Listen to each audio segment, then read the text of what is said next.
Bueno, esta es la sección de gramática de griego. Vamos a ver este segundo punto, que es otro sustantivo de la tercera declinación. Hemos visto varios sustantivos que pertenecen a esta declinación, que es la más compleja en griego, como sabéis. Y este es del tipo de sustantivos que acaban en eus. La mayor parte de ellos son sustantivos masculinos, como veis aquí por el artículo ho, basileus. Bueno, las terminaciones típicas son las que estáis viendo aquí. El nominativo ho basileus, el vocativo o basileus, el acusativo ton basilea. Recordad que las terminaciones típicas eran: el nominativo era en sigma, el vocativo normalmente carecía de desinencia, el acusativo era en mi o en alfa, ¿de acuerdo? Es lo que tenemos aquí, basilea. Normalmente la alfa es detrás de una consonante, el genitivo en os y el dativo en i. Estas eran las terminaciones típicas de los sustantivos de la tercera, ¿de acuerdo? Así que basileus, digamos que tiene este esquema general, pero tiene algunas particularidades. Por ejemplo, que el genitivo de singular, si observáis, no acaba en omicron sigma, sino en omega. En omega, esto es lo característico de basileos, que acaba en omega. Y el dativo es basilei, añadiendo esa iota. De manera que, como veis, es aparentemente un sustantivo del tema en épsilon. Bueno, en realidad el sustantivo acababa en un digamma. Pensaréis, ¿qué es esto del digamma? Pues un poco como nuestra W, digamma, porque era como dos gammas. Recordad, la gamma mayúscula era así, de manera que si hago dos gammas, es lo mismo que cuando en castellano hago una W, ¿no? El sonido era justo este, el que tengo en hueso o en huevo, pronunciado así, casi como un GU en castellano, ¿de acuerdo? O sea que el sustantivo este era basileu. ¿Qué es lo que le pasaba a ese digamma cuando iba seguido de una consonante? Pues que se convertía, o sea, el digamma más una consonante se convertía en y. En cambio, cuando iba delante de una vocal, desaparecía. Es lo que vamos a ir viendo aquí, ¿vale? Es una explicación fonética, a lo mejor resulta un poco farragosa, no tenéis por qué saberla, pero quizá os ayude a entender por qué tenemos todo esto. Bueno, que si observáis aquí tenemos basileus, porque iba delante de consonante. Aquí, como había desinencia cero, pues nada. ¿Qué es lo que pasaba aquí? No hay, si observáis, presencia de ese digamma, de esa y. Ha desaparecido basileua, basilea. Lo mismo pasaba aquí. Basileuos, iba entre vocales, desapareció sin dejar rastro. ¿Pero qué es lo que sucedió después? ¿Os habéis dado cuenta? El tema era en eta. ¿Qué es lo que pasó? Pues en el genitivo.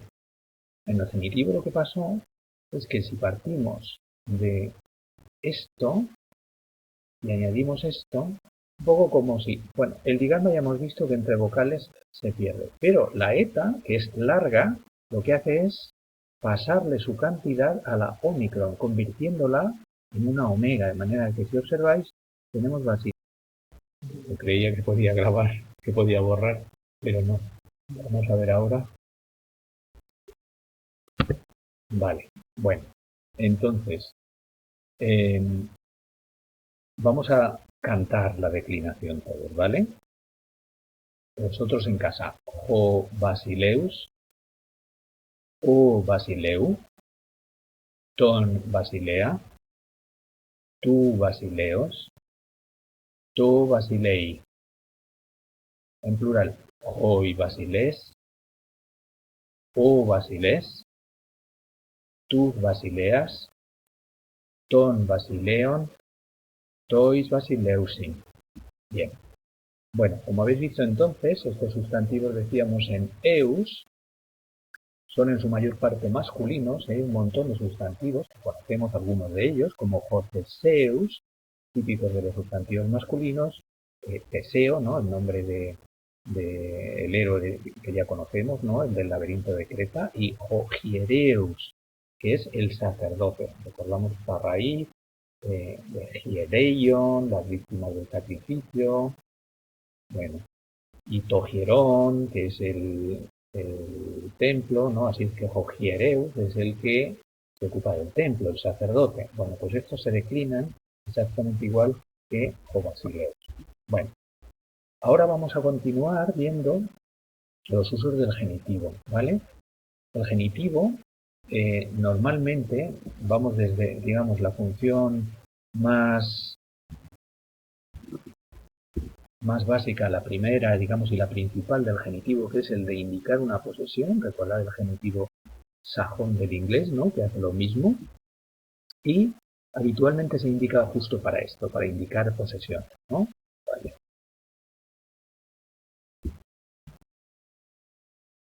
Bueno, ¿hay algún problema?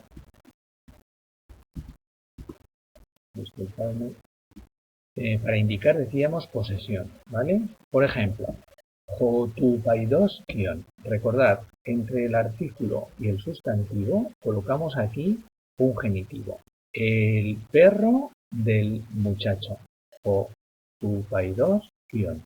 El del muchacho perro. Este es el orden habitual en griego, ¿vale?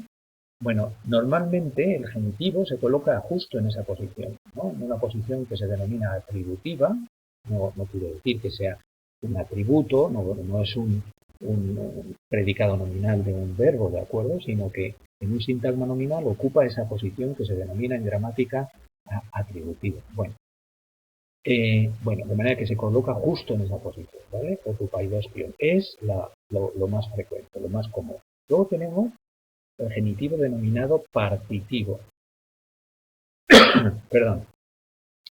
Denominamos partitivo porque lo que hace es indicar una parte de un todo. De manera que, digamos que el todo es lo que está en genitivo, ¿no? Ton paronton, de los presentes, polloi, muchos. Es decir, de ese todo, que son toda la gente que está presente, tomamos una parte que veis aquí está en genitivo. Ton paronton polloi, de los presentes, muchos, methiusi, ¿no? Se emborracha, no sé si recordáis el texto en concreto. Ton paronton polloi, methiusi. Methiusi. Muchos de los presentes se emborrachan. Bueno, luego tenemos el denominado genitivo preposicional. Denominamos de esta manera a los genitivos que se utilizan después de preposiciones, ¿vale? O sea, son sintagmas preposicionales que van con genitivo. Normalmente indican el lugar desde el que se parte, el lugar de dónde, ¿no? Bueno, por ejemplo, apo, ¿vale? Apo es un poco como el ab que ya hemos visto en latín, digamos que indica más o menos esto, desde las proximidades de un sitio me alejo, ¿no? Mientras que via significa habitualmente a través de. Gráficamente lo podemos representar de esa manera. Mientras que o ex, que es la preposición cuando la palabra siguiente empieza por una vocal, indica desde el interior, fuera de. Luego tenemos meta, metatongetairon, en compañía de los compañeros. Tenemos aquí a los compañeros, metatongetairon, con los compañeros, en compañía de los compañeros. Y luego tenemos el hyper, es un poco como el latín super, ¿no? Eugelios, hiper, tenoikian, es que el sol está por encima de la casa, ¿no? ¿De acuerdo? No es en contacto, sino por encima. Bueno, después tenemos el adjetivo adverbal. Fijaos que es adverbal, no adverbial, sino adverbal. ¿Qué quiere decir adverbal? Que se coloca al lado de un verbo, ¿de acuerdo? Es decir, es un prefijo que va acompañando a un verbo, ¿vale? Que habitualmente lo que hace es complementar el sentido del verbo. Por ejemplo, en la frase Geariadne epeiproton joraton cesea era autú, el autú que estáis viendo aquí es el genitivo que depende del verbo era, ¿no? Ariadna, cuando por primera vez ve a Teseo, se enamora de él. Este autú va en genitivo y es el complemento del era. Aquí no funciona como complemento del nombre. Era es un verbo, ¿de acuerdo? Es un genitivo adverbal. En castellano habitualmente llamamos a este tipo de complementos, que son como este, complemento régimen, ¿vale? El complemento régimen es una especie de complemento directo pero con preposiciones, para que nos entendamos un poco así entre nosotros. No se os ocurra decirle esto a vuestra profe o a vuestro profe de lengua, ¿de acuerdo? Vemos aquí en la frase Joceseus te aristerá lambanetai tesquefales, el tesquefales que estáis viendo aquí es el genitivo adverbal que va dependiendo de lambanetai, ¿no? Teseo se coge con la mano izquierda de la cabeza de la fiera, ¿vale? O sea, Teseo coge la cabeza de la fiera con su mano izquierda, ¿de acuerdo? Bueno, este tesquefales en castellano sería un complemento directo, coge la cabeza, observa en la traducción, ¿no? Esto, típicamente en castellano sería un complemento directo, ¿no es eso? En griego, en cambio, el verbo que es lambanetai, un verbo, por cierto, es un verbo medio, ¿vale? Cogerse de algo en genitivo, ¿vale? Muy bien. De acuerdo. Entonces, ahora vamos con las actividades. Vamos a traducir estas frases del griego al castellano y del castellano al griego, ¿vale? Vamos con la alfa. Y esti totuxeno onoma. Lo que vamos a hacer aquí es que interrumpáis el vídeo, que lo voy a hacer todo seguido, y os voy a dar la solución, ¿vale? Interrumpís el vídeo antes de que yo dé la solución. Solución. ¿Cuál es el nombre del extranjero? Bueno, nos dice entonces la primera.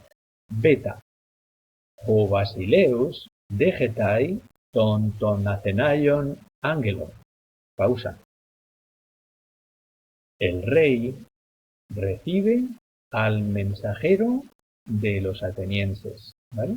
Observad este ton acenaion, que es el genitivo, ton angelon, al mensajero de los atenienses. Arriba, el genitivo, de nuevo, va ahí entre el artículo y el sustantivo, ¿no? El nombre del extranjero, aquí, el mensajero de los atenienses. Bien, vamos con el C.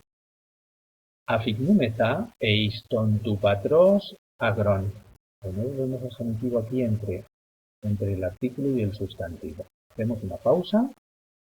La traducción es: llegamos a el campo del Padre. Llegamos al campo de nuestro Padre. Muy bien.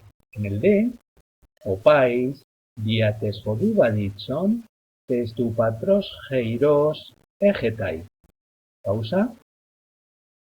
El niño, caminando a través de la calle, del camino, se coge el verbo de la mano, es geiros, tu patros, de su padre, ¿vale? Si observáis aquí tenemos dos genitivos. Un primero que va con diates odu, ¿no? A través del camino, es un complemento de Baditson, caminando a través del camino, yendo a través del camino. Egetai se coge de la mano, geiros, es un complemento régimen, ¿de acuerdo? Del egetai aquí, ¿no? Se coge de la mano de su padre. Muy bien, vamos con el E. Ton parthenon jaimen prostecrene menusin. Jaide metaton meteron ede epanerjontai. De entre las muchachas, unas, observad el genitivo régimen, se quedan junto a la fuente. Otras, recordad el uso del artículo con men de para formar pronombres, otras ya llegan con sus madres, en compañía de sus madres, ¿vale? Tenemos entonces aquí un genitivo partitivo de las muchachas, unas. Luego tenemos un genitivo preposicional aquí, con las madres.